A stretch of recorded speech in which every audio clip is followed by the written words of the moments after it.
Que yo creo que todos lo percibimos, pero si no se lo menciono. La realidad es que hay muchas circunstancias, muchas cuestiones de índole personal que podrían a nosotros sacarnos de este contexto de poder estar juntos, de poder compartir la palabra. Yo creo que no somos, no está en nuestras manos en todo momento el poder tener estos tiempos. Sin embargo, Dios nos ha hecho ese espacio, ¿verdad? Sí. Dios nos ha permitido. Fíjese que la mayoría de los devocionales o de las iglesias que están transmitiendo son más temprano. Son a una hora más temprana, sobre todo por las actividades cotidianas que realizamos todos los días. Y creo que nosotros estamos en un espacio que es especial para los que nos reunimos, que tenemos la oportunidad de estar un poquito más tarde, tal vez desde nuestros trabajos ya, o a lo mejor porque tenemos un horario diferente y no tenemos que salir corriendo a esta que es la hora pico, ¿verdad? A otros lados. Por lo menos en la Ciudad de México y aquí donde estamos, este es nuestro horario, aunque sabemos que tenemos conexiones desde otros horarios, en lugares donde la hora es diferente, como Guatemala. Ellos no cambian su horario, para ellos ahorita son las 7 de la mañana. Ellos no cambian horario de verano, y los hermanos que se conectan con nosotros de otros lugares del mundo, desde Estados Unidos, etcétera. Entonces, Dios nos da un lugar específico a los que estamos juntos y tenemos la oportunidad de compartir. Por eso yo digo gracias a Dios porque estamos juntos. Literalmente gracias a Dios. Él es el que lo provoca todo. Y esta mañana yo quiero que usted y yo meditemos juntos acerca de eso precisamente. De algo que ahí le voy con la palabra dominguera en martes, pero yo quiero que usted lo analice conmigo y va a ver cómo nos va a quedar bastante claro. Yo quiero hablarle hoy del principio de causalidad. Dije causalidad, no casualidad. Causalidad. ¿Qué quiere decir esto? Bueno, se lo voy a resumir brevemente. Esto es un concepto que viene desde mucho tiempo, desde muy antiguo, desde la antigua Grecia. El principio de causalidad es el principio que determina que todo lo que existe, todo lo que ocurre, todo lo que pasa, tiene una causa que lo provoca. Es decir, nosotros, no importa qué clase de evento sea el nacimiento de una persona, sea una hoja del árbol que se cae, sea un viento que sopla, sea una persona que se tropieza y se cae en la calle, todo, si tú revisas el acontecimiento y te empiezas a ir hacia atrás, te vas a dar cuenta de que es causado por alguna otra cosa. Y eso a su vez tiene otra causa, y luego otra, y otra, y otra. Hay un trabajo muy bonito hecho en el siglo II por Agustín, un hombre de la ciudad de Hipona que se dedicó a estudiar profundamente la palabra de Dios desde un punto de vista que hoy se llama escolástica. Es la perspectiva de que Dios nos creó con un alma integral que incluía nuestra mente. Antes de Agustín se enseñaba, y yo sé que hoy en día todavía algunas personas lo enseñan, se enseñaba que para poder acercarse a Dios, para poder creer en Dios, para poder tener fe en Dios, era necesario anular nuestra mente, anular nuestros pensamientos y nuestro intelecto, porque la naturaleza divina era ajena y contraria a nuestra mente. Y yo le quiero decir, si fuese ajena y contraria a nuestra mente, Dios nos habría creado con mente, con inteligencia. ¿Hay algo acaso en nosotros que contradiga? Me refiero a nuestra naturaleza, no a nuestros actos. ¿Hay algo en nosotros que contradiga la palabra divina de que fuimos creados a imagen y semejanza de Dios? No. Somos seres en los que todo lo que tenemos y todo lo que somos es idea de Dios. El pecado corrompió esa parte y algunos aspectos de nosotros que tendrían que caminar en dirección a darle la gloria y la honra al Señor se han desviado. Y efectivamente, muchas veces nuestros pensamientos, reprobados por causa del pecado, nos alejan de Dios en lugar de acercarnos a Dios. Pero es lo mismo que el Internet. Internet, ¿qué es? el medio por el cual usted y yo hoy estamos compartiendo esta palabra es un medio que no es ni bueno ni malo. Es una herramienta. Es algo que se puede usar para bendición o se puede usar para maldición. De la misma forma, todos los aspectos de nuestra naturaleza pueden estar dirigidos hacia la gloria de Dios o pueden alejarse de la gloria de Dios. Pueden negar la gloria de Dios, pero no tiene que ver con lo que somos, sino con cómo actuamos, con nuestras intenciones. Y entonces nosotros no podemos o no deberíamos decir, no, es que para que nosotros podamos acercarnos a Dios, tenemos que anular lo que somos. No es verdad, porque Dios nos ama y Dios nos creó como somos, con todo lo que somos, con todo lo que tenemos, y todo tiene un propósito divino. Ahora, que nosotros no cumplamos ese propósito divino por causa de nuestro pecado, eso ya es una decisión personal. Pero esa decisión no tiene que ver con nuestra naturaleza. Más bien nuestra naturaleza, por causa de una decisión sublime, que es recibir a Jesucristo como nuestro Salvador, empieza a ser restaurada. Y esa restauración no incluye la demencia. La restauración de Dios no incluye que nos volvamos absolutamente dementes, es decir, que nuestra mente desaparezca, que nuestra capacidad de razonar desaparezca, sino que comencemos a pensar, a meditar las cosas, a razonar, a meditar en la palabra de Dios con una premisa básica, que es que Dios existe y Dios reina sobre todo el universo. Amén. Cuando nosotros empezamos a pensar, teniendo como la premisa básica la existencia de Dios, nuestra subsistencia por causa de Dios y el gobierno de Dios, entonces los aspectos lógicos de nuestra mente empiezan a ser coherentes con la realidad. Yo le pedí a Betina que pusiera como título de este devocional coherencia, porque la palabra coherencia tiene mucho que ver con lo que le estoy diciendo. La palabra coherencia, fíjese, analícela y va a ver que viene con el prefijo co, que quiere decir junto con, y herencia, que quiere decir origen o ascendiente, es decir, aquello de lo que se origina una cosa. O algo que es coherente o la coherencia no se aplica a una sola cosa. Cuando algo se dice que es coherente es cuando se compara con otras cosas. Por ejemplo, mis palabras pueden ser o no coherentes con mis actos. Porque si yo digo una cosa y actúo de forma diferente, es incoherente. Porque eso quiere decir que mis actos provienen de un origen, de una forma de ver la vida, de una forma de pensar, aunque mis palabras provengan de otro. Así somos muchos cristianos. Y estoy hablando en primera persona con toda propiedad, no es retórico. Muchas veces nosotros hablamos palabra de Dios, pero negamos a Dios con nuestros actos. Eso es incoherente.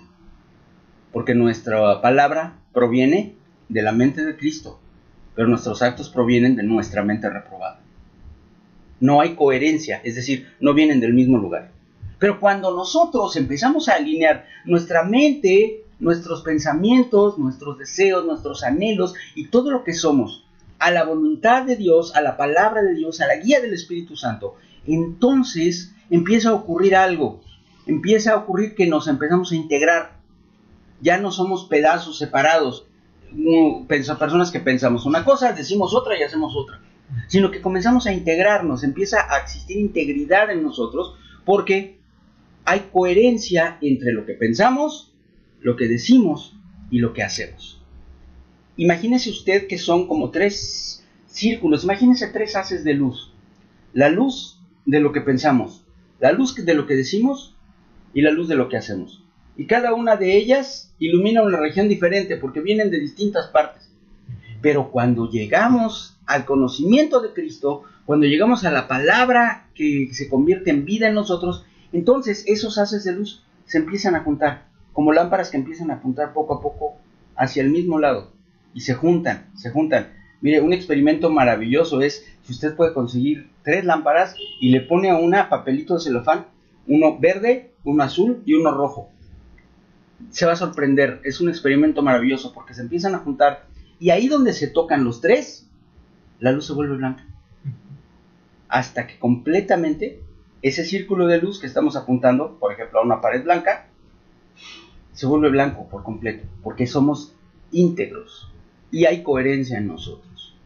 La coherencia es el fundamento de una predicación efectiva del Evangelio. Porque uno de los problemas más grandes que tenemos como iglesia es que nosotros predicamos una palabra, pero con nuestros actos demostramos algo diferente.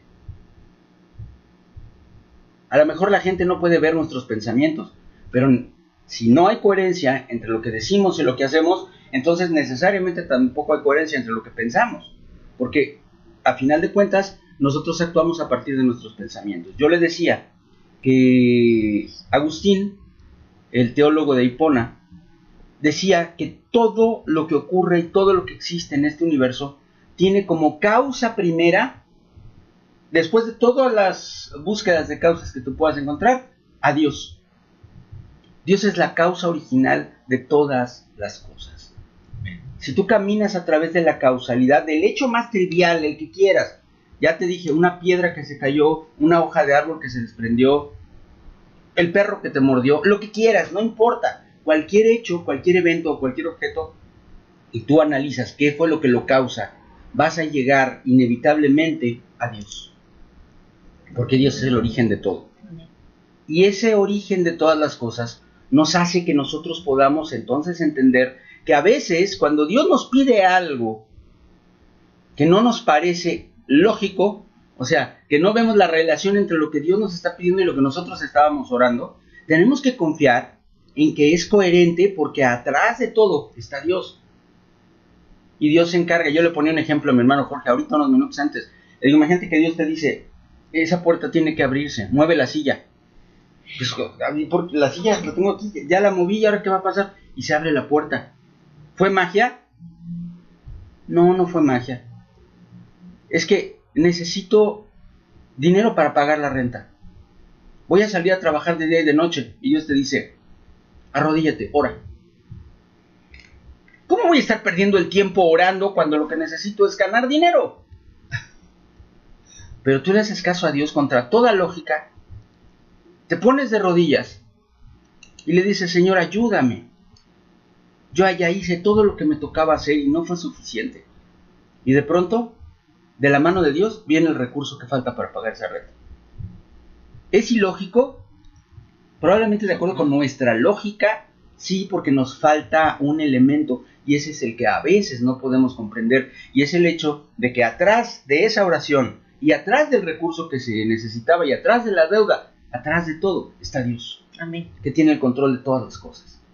Nosotros, los hijos de Dios, cuando predicamos el Evangelio de Jesucristo y hablamos de un Dios todopoderoso, de un Dios que sana, de un Dios que salva, de un Dios que liberta, de un Dios que rompe cadenas, de un Dios que restaura hogares, nosotros a veces con nuestros propios actos no estamos reflejando o no estamos respaldando esas palabras, aunque nos las aprendimos como receta de cocina en la iglesia, porque en nuestro interior nos falta la confianza, nos falta la fe para decir, Señor, yo voy a hacer tu voluntad y tú te vas a encargar de los resultados.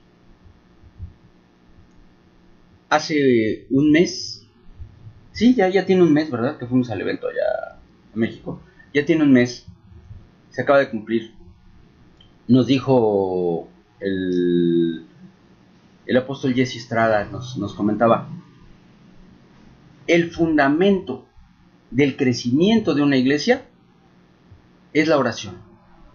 Sí hay que predicar, sí hay que invitar, sí hay que hacer días del amigo, sí hay que compartir la palabra, pero eso no da crecimiento. Eso solamente es un proceso. Pero ese proceso, la efectividad de ese proceso depende de la oración. La oración es la que provoca el crecimiento de la iglesia. La oración es la que hace que una iglesia crezca. Parece ilógico, ¿verdad? ¿Por qué en vez de meterte a orar no te sales a predicar? Mire, el Señor Jesucristo, a menudo en medio de una profunda necesidad, una necesidad no solamente espiritual y mística, sino de una necesidad inmediata y tremenda, que era la que tenía su pueblo conquistado por los romanos, que eran gente bastante dura. Se iba, se apartaba y se ponía a orar. Y mucha gente tal vez decía, bueno, ¿por qué pierde el tiempo orando cuando hay tantas personas a quienes hay que hablarles? ¿Por qué pierde el tiempo orando porque hay tantas personas que necesitan ser sanadas? ¿Por qué se pone a orar cuando hay gente que necesita liberación? Y sin embargo, esa oración es la que provocaba los resultados. Ser coherentes no es, desde nuestro punto de vista humano, ser lógicos. Ser coherentes es admitir y vivir con la certeza de que todo lo tiene Dios bajo su control. Todo. Y que cuando Dios te dice es tiempo de orar, ores. Cuando Dios te dice es tiempo de trabajar, trabajes. Cuando Dios te dice es tiempo de predicar, prediques. Cuando Dios te dice es tiempo de reposar, reposes en Dios y descanses. Y no te mueras de los nervios y te angusties por lo que está por venir, porque tienes la seguridad de que Dios tiene el control de todo. La coherencia en el cristiano parte de la premisa de estar seguros de que Dios existe y de que Dios tiene el control y el dominio de todas las cosas. Si cada vez que tú te enfrentas a una situación, por sencilla o compleja que sea en la vida, partes de esa premisa básica, Dios es Dios y tiene el control de todo, Él está bajo el control de todas las cosas, entonces vas a empezar a vivir una vida que va a parecerle ilógica a los demás, pero al mismo tiempo va a darle autoridad a tu palabra, a tus actos y a tus pensamientos, porque ya no va a estar respaldada por tu capacidad mental o por tu capacidad humana, sino por el poder de Dios.